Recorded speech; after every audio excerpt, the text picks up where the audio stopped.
Shadows on Media. This is Coming Out Stories. It's a podcast about one of the most important conversations of your life. I'm Emma Goswell. You're now going to hear an incredibly brave story from Bill, who came out in the early 70s, aged just 13, while he was growing up in care. I was around about the age of 13, and I was at an all-boys school in Southport, which is where I was brought up. I was also in care in Dr. Bernardo's for 17 years. While I was at school at the age of 13, I'm not saying that I knew that I was gay or what the word gay was, because that word for me wasn't around at the time. But I became very attracted to another boy who was a couple of years older than me. And we formed a friendship. It wasn't sexual, but I just knew that I was absolutely passionately and madly in love with this person.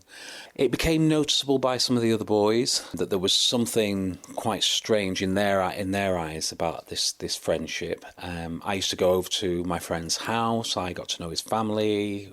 We went out at weekends. I went on holidays with them together. And eventually, comments were being made, and I was around about 13 years of age at the time, and snide remarks. Did they use any particular words? Well, you got the terms queer, shirt lifter, bum boy, and for me, because you'd heard those words in negative, with negative connotations, it was actually quite frightening, and it got to the point where, on one particular day, I couldn't cope with it or deal with it. And so I just decided to just run away from school. So I ran out of school, and I was away for about 6 or 7 hours. And I was over in Victoria Park, which is where I lived. I lived near Victoria Park in Southport. And eventually I went to my boys' brigade. I was in the boys' brigade, and I went to my captain, Roy. And I explained to him what had happened, and I was talking to him and his wife, and they took me over to my Reverend Selgren, who was an incredible man. They got in touch with the children's home, and Uncle Gilbert, who ran the home, came, and they had a discussion. I was not in that discussion, and then I was asked a particular question, and this is what, now as I look back as a 60-year-old man, was amazing. They asked me if I was, and they used the term homosexual. But what Reverend Selgren said was that this was quite normal for a boy of my age, that we go through these changes, and that not to define myself as a homosexual at that point in life. But if I am, then I am, and there's nothing to be ashamed of. And that was way back then, and that was amazing. And that was from someone in the church? And that was from someone in the church. The head of the school was a man called Dr. McIntyre. And he was informed, and he thought that the best thing that could happen is if I discussed it with some of the other boys. And I did. And just to recap, this was 1971? It'd be about 1971. I would have been 13 years of age. It was incredible. I had a little bit of negativity. Most people actually just didn't bat an eyelid. It wasn't even discussed. I was quite athletic at school. I was very popular. That certainly helped. I was fun. I was always able to get people laughing. So in the end, it sort of all dissipated quite naturally for me. But once I'd made that decision and I knew what I was, I didn't hide it. I remember the sort of first relationship I had was when I was around about 16 years of age. And by the time I was 17, I was popping down to London. But the original guy that you fell in love with at the age of 13, did you ever tell him about your feelings? No, I think he knew. And I think that's when our relationship changed. He sort of withdrew and moved on to other people more around his own age. But what was it that stopped you telling him, do you think? Probably rejection. If I look backwards now, at the time, I don't know. I didn't even think about it. But obviously you go through your life and you sort of process the sort of pivotal moments, and that was one of them. And I still look back on him, and, when it's the first love of your life, even though it wasn't reciprocated, I still find that if I meet people with the same temperament, similar looks, I'm attracted to them. So maybe it's true what they say. Yeah, look him up on Facebook. Well, actually, he went into the Royal Air Force, and he's married with 3 daughters. Oh wow! Okay. So I did find out. I did try to make contact, and he did respond, funnily enough, through Facebook. However, that was it. It was just that one point of a conversation, and very, very brief. So what was the reaction from the care home then? It sounds like it was okay at school. You didn't seem to get bullied. After you came out, it sounds like you didn't get bullied. What was the reaction from everyone else like at the care home? A couple of the older boys didn't like it. But again, like I say, there were things in those days which happened that were sort of quite tied in with that. I mean, when people talk about children's homes and the issues, that went on in the children's home. In fact, the home was closed down because of sexual abuse. And it was the children that had it closed down because they all ran away. We all ran away on one day. And can you imagine the amount of social workers that were running around between Southport and Liverpool? So you were one of the ones that ran away? Yeah. I was one of the older ones, and we organised it, and Bernardo's closed the home down. They did the right thing. They investigated it. The person who ran the home was removed, and sadly, and I say sadly, because for me and all of us, take that one part to one side. They taught us a lot of things, I mean, from a point of education about our manners, about our development, but that was the other side of things. Sadly, because more so for his wife, he died 2 years later in absolute disgrace, and his son was an amazing lad. He was our friend, and they knew nothing about it. So it was, it was a bad time. But apart from that, in terms of your sexuality, it seems like comparatively, considering you were in a home and considering it was the 1970s, it sounds like people were quite accepting of it in the 70s, actually. When I moved to Manchester, I went to a club called DeVille's, and it was very much like an underground club. There were people like Morrissey and the Smiths. They sort of always were in one corner. There was different styles, different fashions, different types of music, from northern soul to funk to disco to what we call indie music of that day. And I just found this group of people that were mixed, they were gay and they were straight, and it became sort of like a culture, and that led into bars like Sims, and that took me into the gay scene. So for me, the community was, I worked in the city centre, I was known around the bars, so I never had any problems. A lot of people said they had problems getting in bars and clubs. I went to on the straight scene and the gay scene. And have you ever had any problems being out and black? Because I have spoken to people in the past who said it is harder to come out as a black person. Have you ever felt that? No, absolutely not. And I think anybody knows me will tell you that I will automatically defend myself in front of people.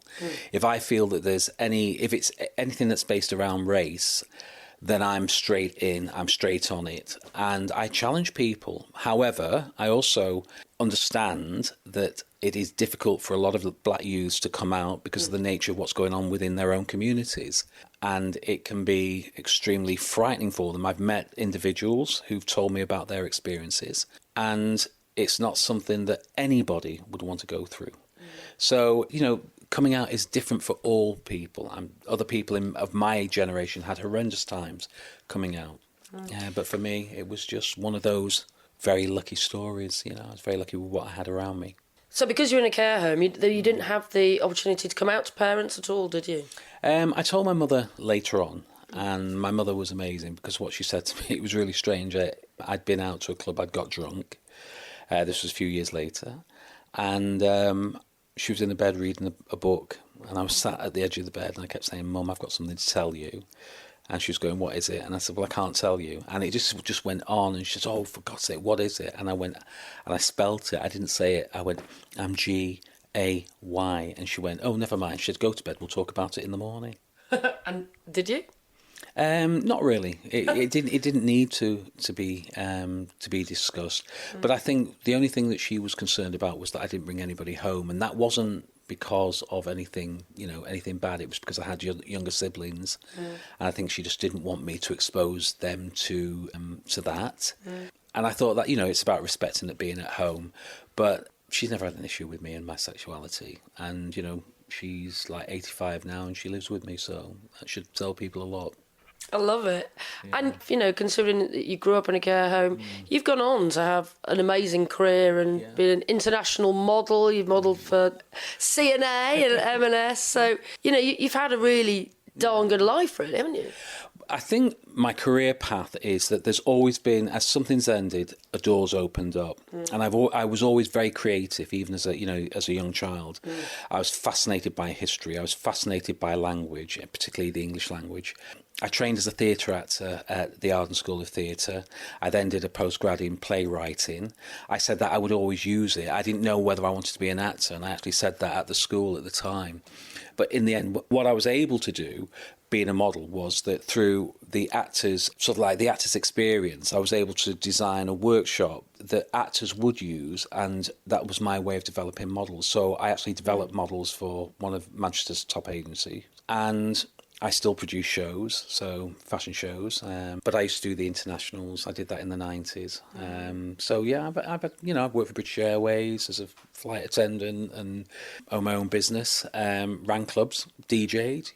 I'll do anything. It sounds like you have done everything already. Yeah. So it's amazing what success you've gone on to have, and now at age 60 and still out and proud.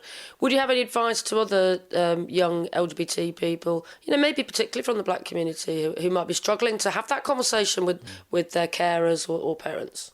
I think for me this is very, very difficult, because my experience within the Afro-Caribbean community is that it still is, let's just say, it finds it very hard to discuss this issue on LGBT issues. And I think that's because it's very entrenched in church, the old church.